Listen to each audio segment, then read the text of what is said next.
Bulletcast for life. Doggy Charles. Yeah.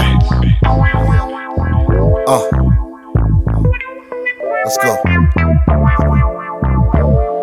Yeah. The microphone messiah. Yeah. It's the microphone messiah. And Mr. No Days Off. Microphone messiah. Mr. No Days Off. Phil, Brandon, what's good, y'all? Let's go. Bulletcast host. Look, this is the time for us to be great on podcasts. Let you know this is the time and how the vibe lasts. This is the feeling of time and when we on it. You know we got no time for no opponent, just the feeling. This is the time. Yo, what's going on, ladies and gentlemen? It is I, the microphone messiah, joined by Marlee and Brandon Tanguma. What's going on, guys? What's up? What's up? Another week, another podcast talking about the world of wrestling. So here we go. Outside the ring, Soft Ground Wrestling Uganda has got a TV deal with NBS over there on their side of the world. So, the little Soft Ground League is going to be featured on TV. I believe Cody Rhodes said he was going to donate a ring to them. So they're making some waves, man. I'm glad to fly out there. They're killing it. You could be G-Sharp flying everywhere. Well, he's the world fighter. So, that's... Was in Uganda, then he was at Prestige that one time. I'm like, what the hell? Yeah, I mean, he dominated the Vegas scene. He did a lot over here with Oasis, in the early stages. Yeah, shout out G-Sharp, man. I love the guy. Brandon, you want to go to Uganda? Sure. I mean, I've seen some videos on a Ugandan American football team. Seems like a fun place. You'll go to Uganda, but not Saudi Arabia. Yep. That's crazy. Anyway, what's wrong with Uganda? You got something against Uganda? I just thought you didn't want to fly like outside of the United States. Like I thought you just didn't want to go to like these different parts of the world. I was just I've been outside the country, Phillip. So I don't know what you're talking about. And have you? I think I have. I don't pay attention to your life like that, so I don't know. I've been to Portugal. And I've been to Mexico, but that doesn't really count. That's right. Mexico is basically the United States. That's the real world traveler right here. That's right. You left me for like a week, and I didn't have anybody to this podcast with. I remember that. And I've been to the Dominican, so I've been traveling. Do you have a passport, Phillip? Whoa! You're asking for government documents? Whoa! I didn't ask to see the passport. I just asked if you have one. You can't just be asking about government documents like that, man. You want my social security number too? Sure. I mean, if you're gonna. All right, 56361. No, yeah. Wow. Oh, wow. That's crazy. I mean, I have to give Phillip my social security number just to be on this podcast. So yeah, he had to co-sign on my car with me. He had to fork out a loan. Wow, what? Marlee just had to show up. What backdoor deals are we doing out here? This is insane. I mean, Marlee, you went through it too. You had the peach cobbler. Yeah, I feel like that was enough. That was enough christening. Yes, Marlee, have you brought me in? Have you ever been outside the country? I don't have a passport. No. Oh, okay. Well, there it is. I don't have a passport yet. Well, there it is. There it is. We're talking about traveling. Well, I mean, have you been outside the state of California? Yeah, I've been to Texas, Louisiana. Okay. Driven through New Mexico, Arizona, Nevada. Really just like West Coast and the South, but I've never been to the East Coast or anything. Okay. Brandon, how many states have you hit? I feel like this is a good question. I haven't been to too many states, just California and Nevada, been to Florida, and then I went to Washington and Idaho. Okay. Not gonna lie, I do want to go to Florida because there's this trend on TikTok where people are in Epcot and they drink around the world. I do want to do that, but that's only in Florida. I could drink around the world here, and it's gonna be way cheaper. That's true. Well, you don't want to go to Florida. I used to live in Florida. You don't want to do that. I went to Florida. I experienced that like 90-degree rain, thunderstorms. Wasn't fun. Bruh, like it made no sense. When I used to live in Pensacola, you walked outside, it was like 75 degrees, a little chilly, the sun was out. Then all of a sudden by 2:00, it's like 95 degrees and it's raining and it doesn't make any sense. Sounds like Louisiana. Humid rain. Oh no, Louisiana is different. It's just that like the real like Mississippi, Louisiana, like spots like that where that heat just sticks to you. Yeah. It's like wiping off slime. Like it's like the bugs stick to your body. It's different out there. It's different out there. Let's see. The traveling. I've been out of the country a couple times. I went to Canada, Brandon's favorite place. Ugh. I was a baby, so I don't even remember that. Bahamas, Mexico, yeah. And as far as like within the country, I have I counted them like a little while ago. I have like 10 more states to hit, and then I'll hit like all 50. I have to hit like the Rhode Islands, the Maines, like that side of the country, all those states that are jumbled up together. Wow. Okay. Yeah, yeah. Travel talk. You never know what you're going to get on this podcast.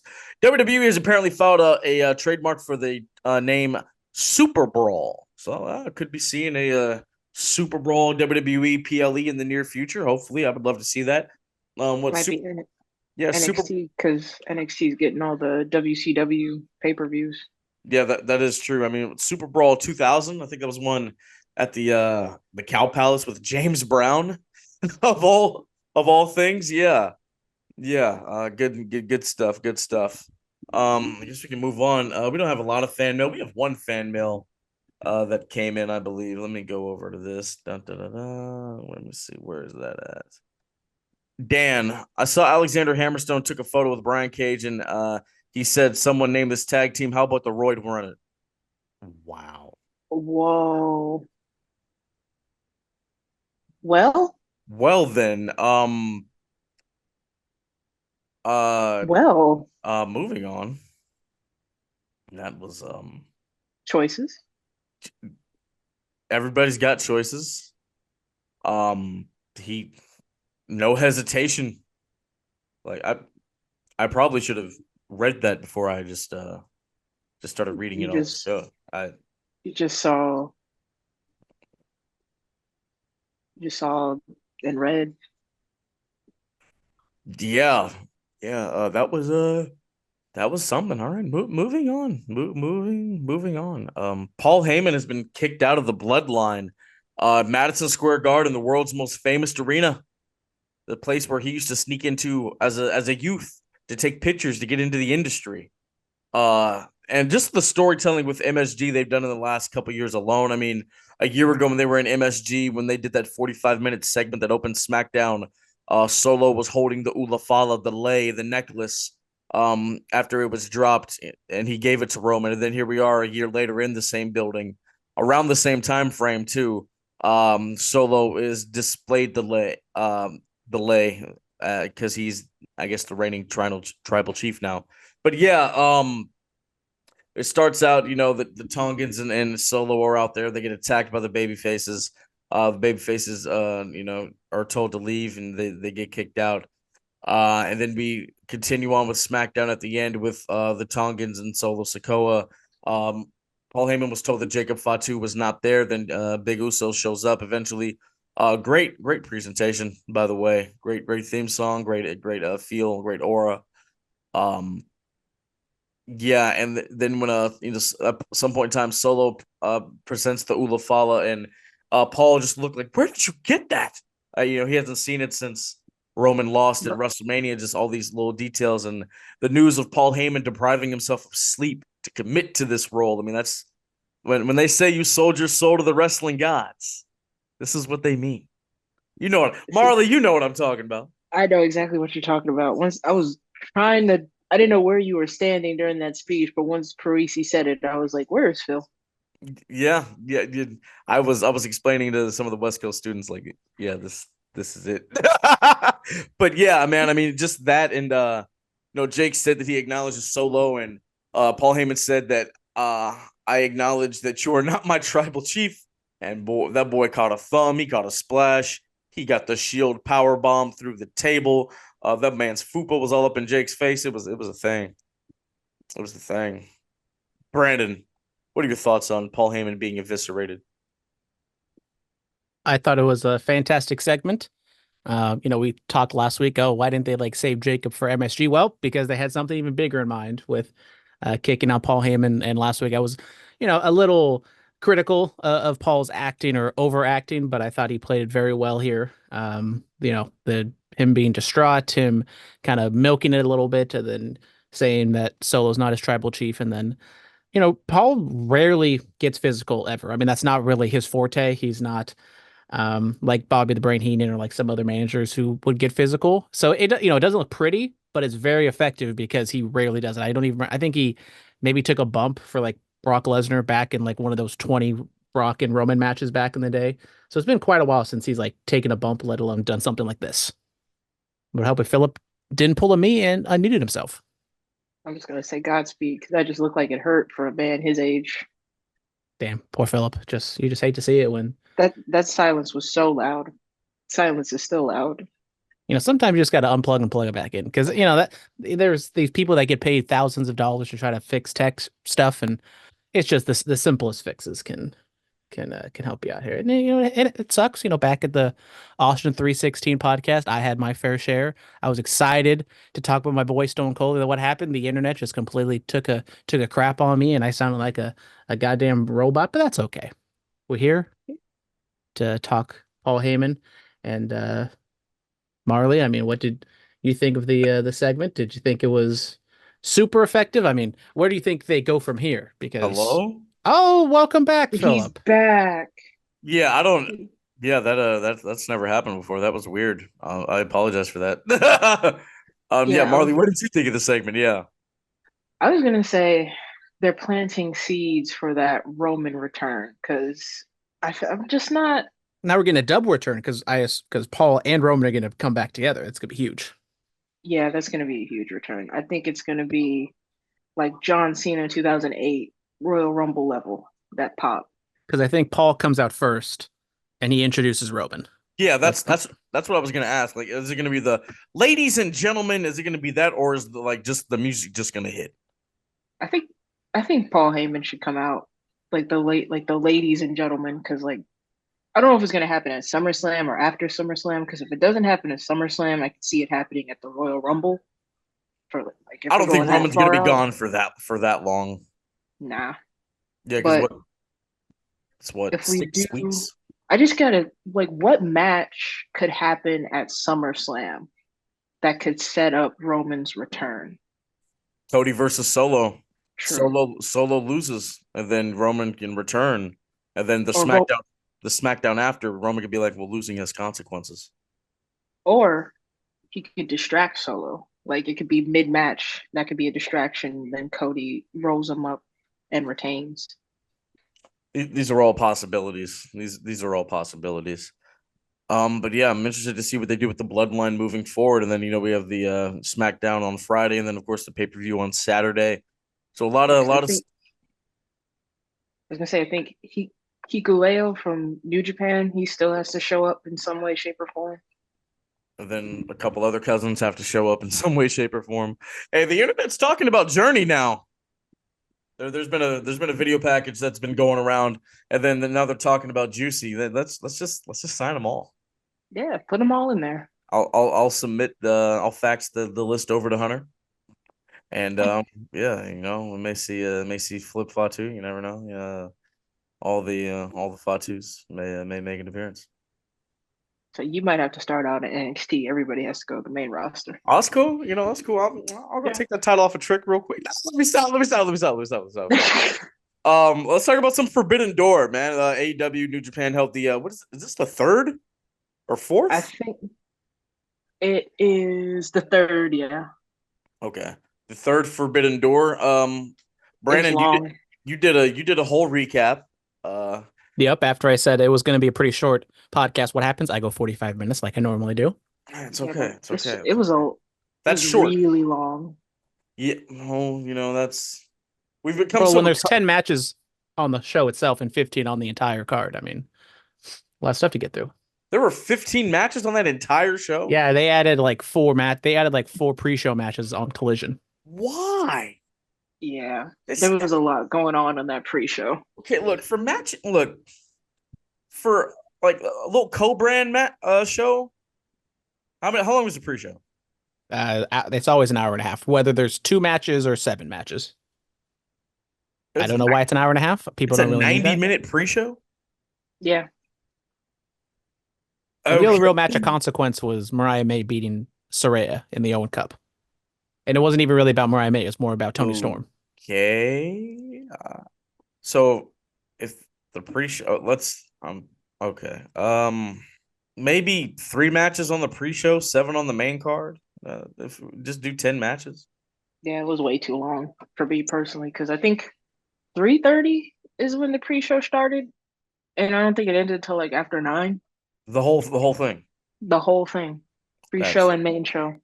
that's absolutely insane. I saw Osprey and Swerve, good business.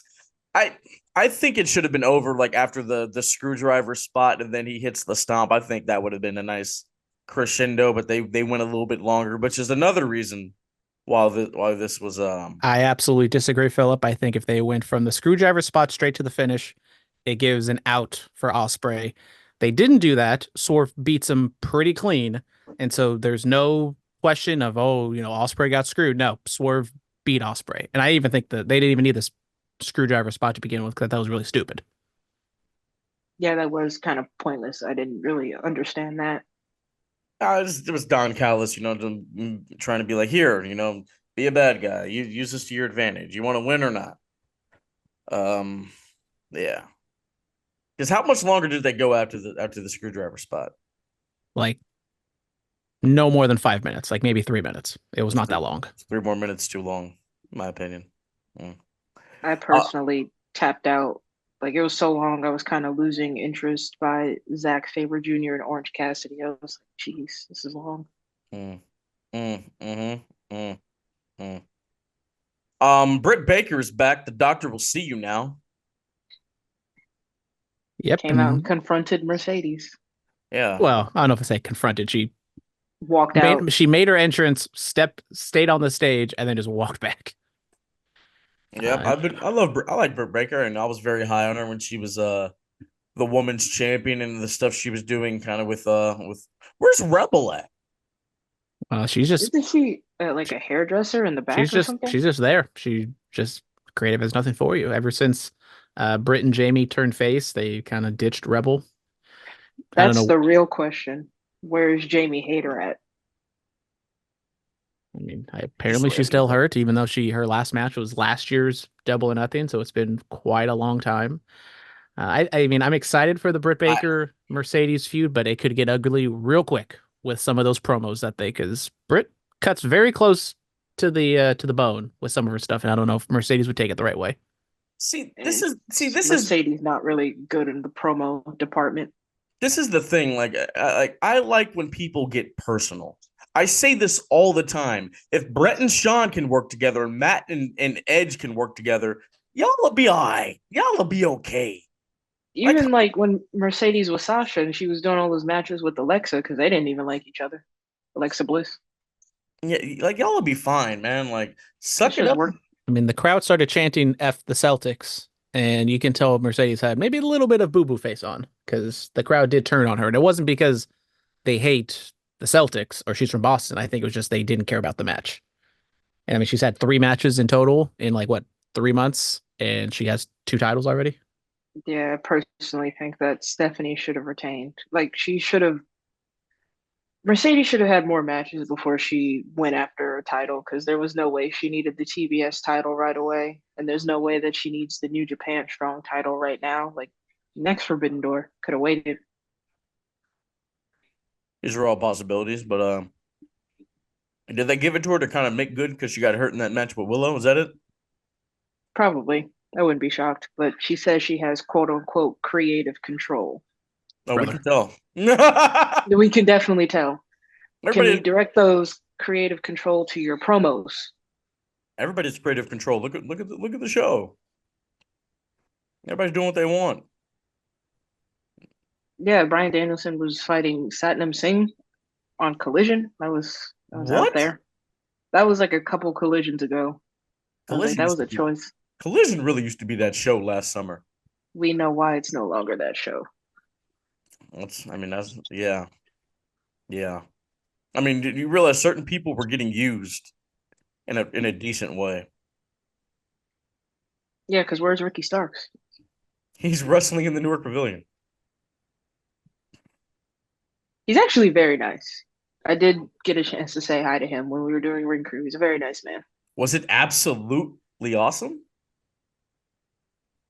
I mean, it was in passing. I was grabbing something and I was like, "Nice to meet you." So I guess it was absolutely awesome. I was I just didn't trying to have a make a full. I was just trying to make a pun. I'm sorry. I'll shut the fuck up. Yeah, Anyway. that was.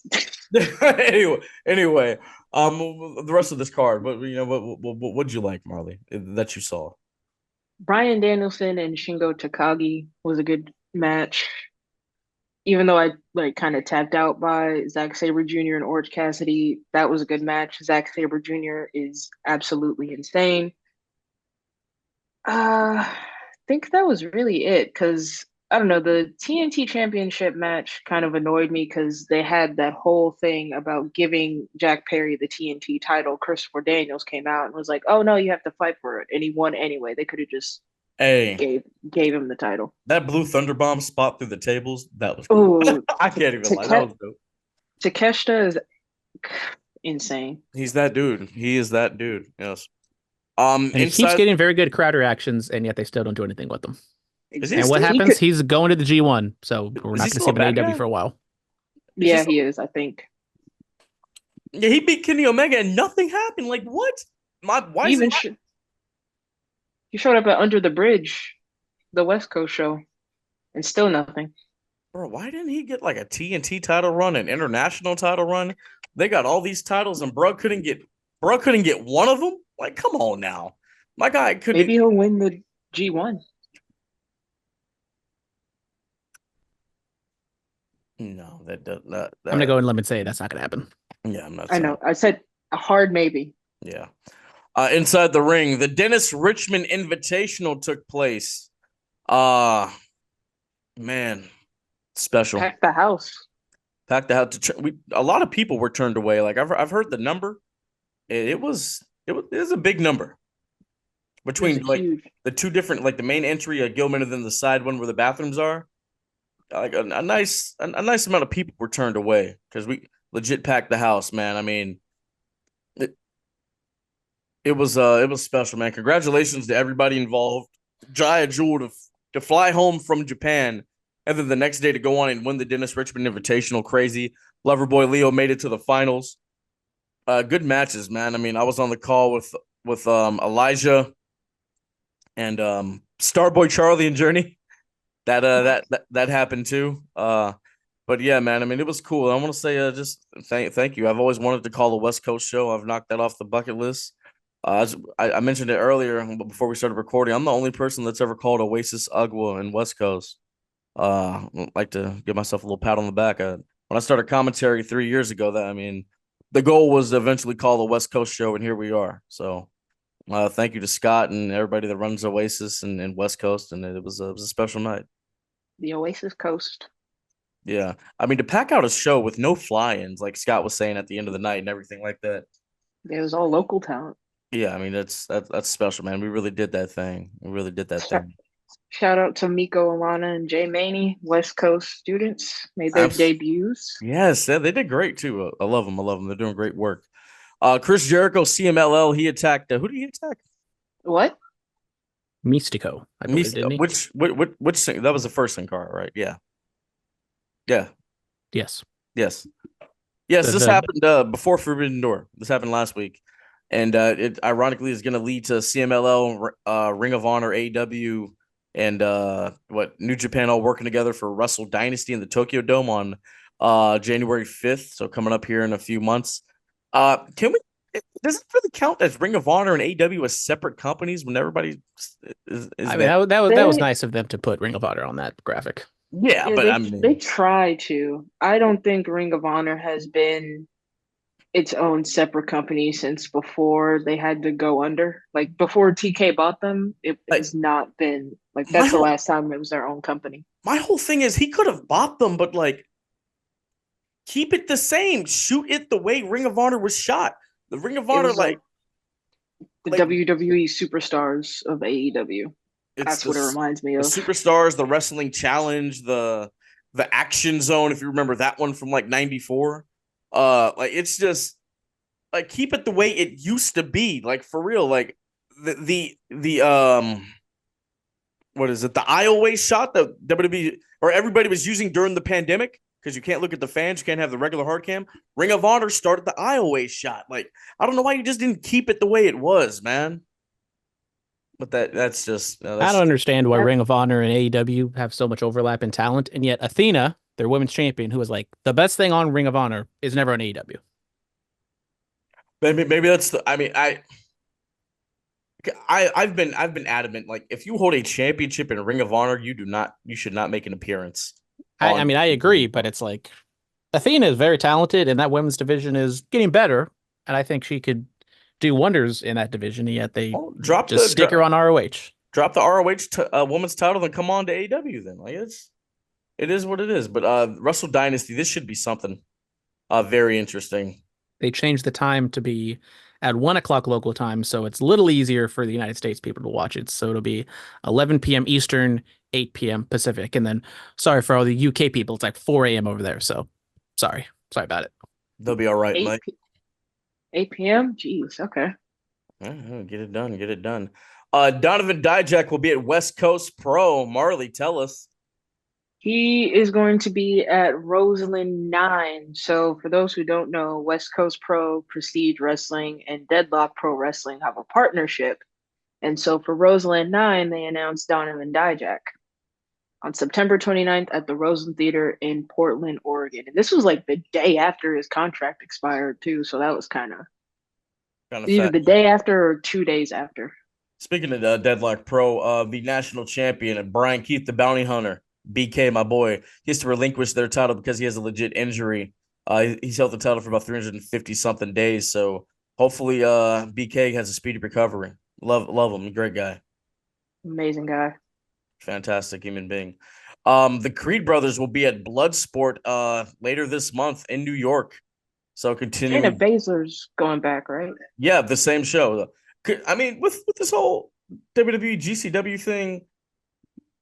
You think we could see possibly Fatu return to a GCW show? I know he's in a big storyline right now and all that, but you know that GCW is where he grit his teeth with Juicy and with Zilla before he was on the way out. It'd be a nice little.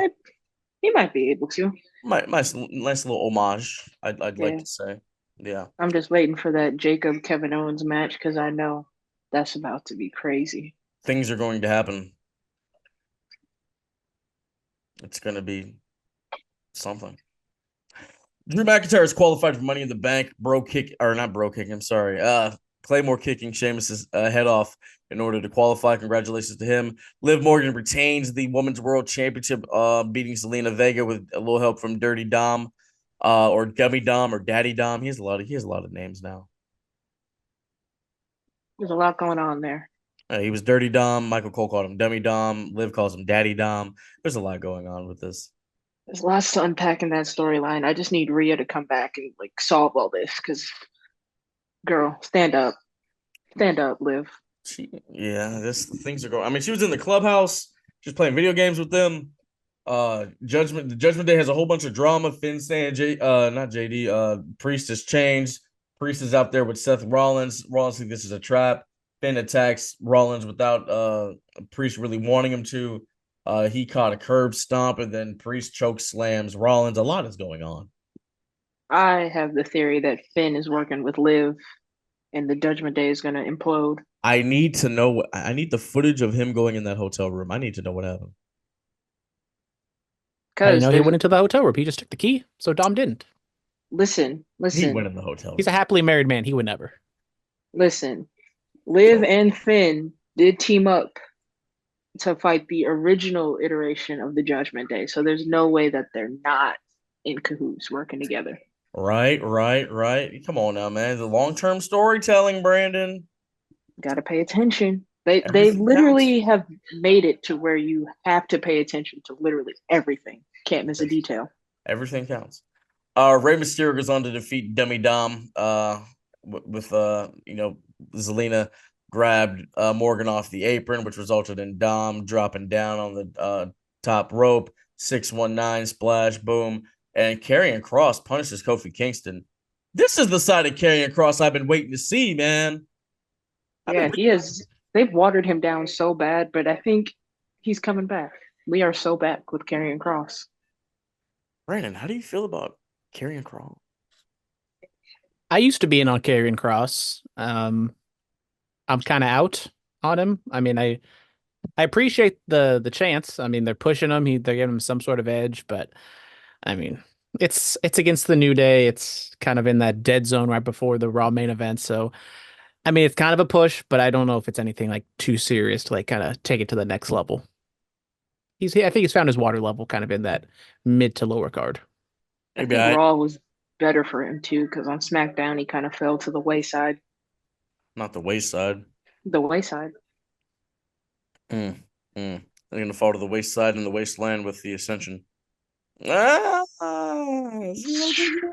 Or I haven't heard that name in years. right, and they were hot. I don't know that. Does anybody know what they're doing now? Aren't Are they on the they? Indies? Aren't they like some of them were on TNA? At least they were in TNA. There was only two of them. Let me Well, see. I'm saying one of them. I forget. I'm gonna look it up. Yeah, Brennan, do your usual lookup. Let's see. While we discuss Money in the Bank, because that's this weekend, Toronto. Yeah, one half is on TNA. Which one's Bam. that? Is that Connor? Connor's on TNA. The Victor's in NWA. Really? Okay, wow. There you go. Okay. All right, ladies and gentlemen, Money in the Bank is going down. Let's get these predictions going. Sami Zayn versus Braun Breaker for the Intercontinental title. Braun Breaker done broke that boy in half. The leapfrog spot, I loved it on Monday night. I thought that was great. I got Sami Zayn though.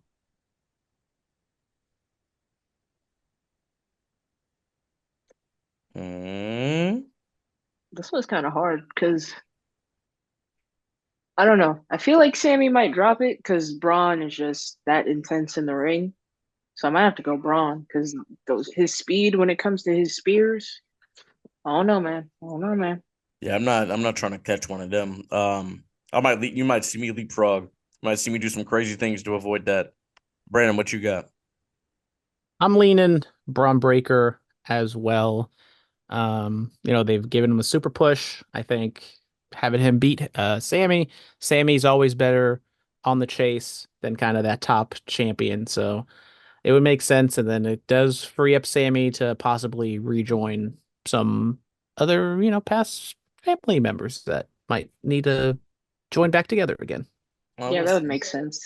Because if they eventually do Bloodline versus Bloodline, they need that fourth person. Man, I'm available. Okay. Yeah, they could do a crap finish and then have a rematch at SummerSlam. So I wouldn't be shocked if they do that either. That's a possibility. That's a possibility. Yeah. Let's see what else. The woman's Money in the Bank. Chelsea Green, Io Sky, Laya Valkyria, Naomi, Tiffany Stratton, and Zoe Stark. It's Tiffy time, man. It's Tiffy time, man. Come on. I'm ready for Tiffy in the bank, man. Stop playing with them. If it's not Tiffany, it might be Chelsea Green, but I might be too optimistic. Bro, I kind of want Chelsea Green to win to bring back the Divas title just so the internet can explode. Please do. If she does, I'll pop. And then that's when AJ Lee comes back. When the Divas title's back. She beats Chelsea in the same night. Don't get me excited, Phillip. Callbacks. Let's light it up. You see? All right, El Campeon, Damian Priest defends the World Heavyweight Championship against Seth freaking Rollins. And I can't wait for Raw to be on Netflix so he can be Seth fucking Rollins. You know what I'm saying? I don't think they're going to be doing all that, but yeah, no. I saw a meme and it popped me, so I thought I'd bring that to the table. Nonetheless, Priest versus Rollins. You got Priest retaining clean over Seth Rollins. I think he needs that definitive win before he loses his championship. That it is a last chance match. So if he loses, then what was the point of this whole title reign? Yeah, they didn't do the whole kiss and make up thing with the Judgment Day this week. So they're a little bit shaky when it comes to Finn. So I don't know if Finn and or Liv somehow gets involved, but I agree that it should be clean with Priest because they're seemingly on the turn for him to be a face to go up against Gunther, and Seth can eat a loss. And there might be some chicanery on the outside, but maybe similar to Swerve and Ospreay, to where there's a little bit of chicanery, but at the end of the day, it's a relatively clean win for Priest. Yeah. All right, the men's Money in the Bank main event: Jey Uso, him who is Carmelo Hayes, El Idolo Andrade Thank you, Chad Gable. Yeah, LA Knight, the Scottish psychopath of Drew McIntyre. Drew McIntyre is going to be about to unhook that briefcase when is going to hit, and then that's going to happen. Or I've seen the theory that Drew wins, he tries to cash in, and Punk cost him his cash in, which that would be so. Drew, I would feel so bad for him if he was about to close in on winning this title again, and Punk cost him again. And yet people are still going to choose CM Punk because they got blinders on. Because CM Punk is my guy. I mean, he's that guy. He really is. CM Punk is him. Like, he's really him. Now, for this one, I'm gonna have to pick Carmelo Hayes because I just think he is underrated, slept on. But of course, if Punk does cost Drew the title, that could set up something for SummerSlam because we are definitely getting that match at SummerSlam. But no then you buts about it. Wait, what about LA? What about LA Knight? Do you think Logan Paul is gonna? This is gonna be might be a really convoluted ass Money in the Bank because Logan Paul is out there with the LA Knight of it all. Save that for SummerSlam because it's in. How do we get there though? I mean, LA Knight did pin Logan, which I did not expect on SmackDown. Yeah, that did happen. It could build off of that. This full Logan Paul interviews Donald Trump and where's the amazing. This guy, the red, white, and blue on the SmackDown. Jesus, I think the finish could be determined by when this match gets placed, because I don't think it would be the main event. But then is like Damian Priest and Seth Rollins going to be the main event? I don't know. So I think it all just kind of depends where this match is placed on the card. That 6-man is definitely going to main event. Yes. I feel like the 6-man is going to main event. The women will probably open the show. Damian and Seth might be semi-main. Sami Zayn, Braun Breaker, like right in the Sami Zayn, Braun Breaker second could probably right. If not second, then right before the men's Money in the Bank. Which they say the second match on the card is really one of the toughest spots to have. Because you got to keep that energy up. I think they go Priest and Rollins, and I think Drew gets the Money in the Bank, tries to cash in on Priest. But Punk shows up, costs him, and that's like the final scene is, Priest or, Punk and McIntyre at the end of the show. The thing is, the Money in the Bank, like, we've had so many failed cash-ins already. Like, I mean, they protected the women's one. The women's one is still 100%, and they do like doing quick turnarounds for one of them.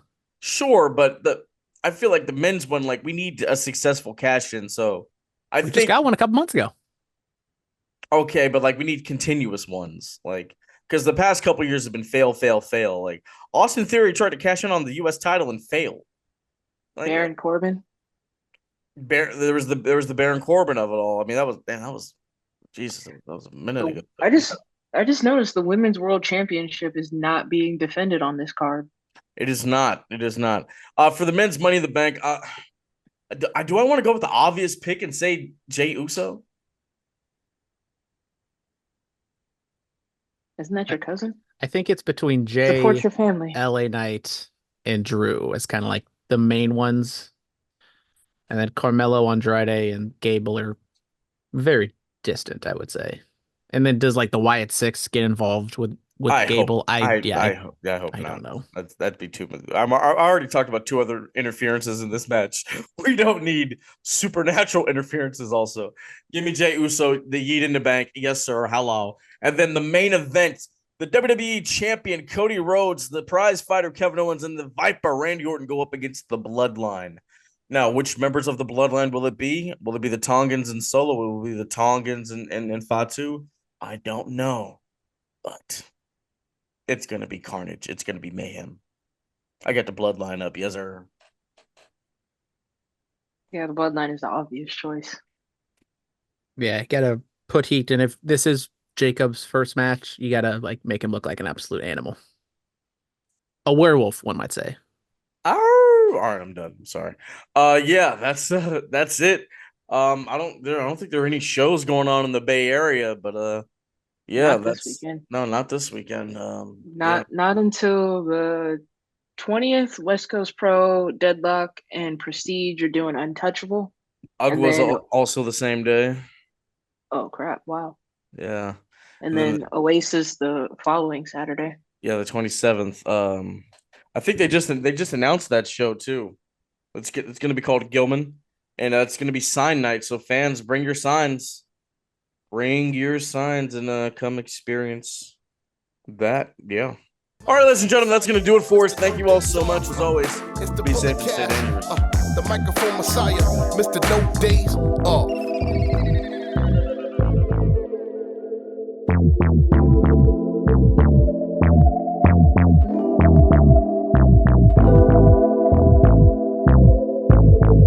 This has been the Bulletcast. Thank you for listening.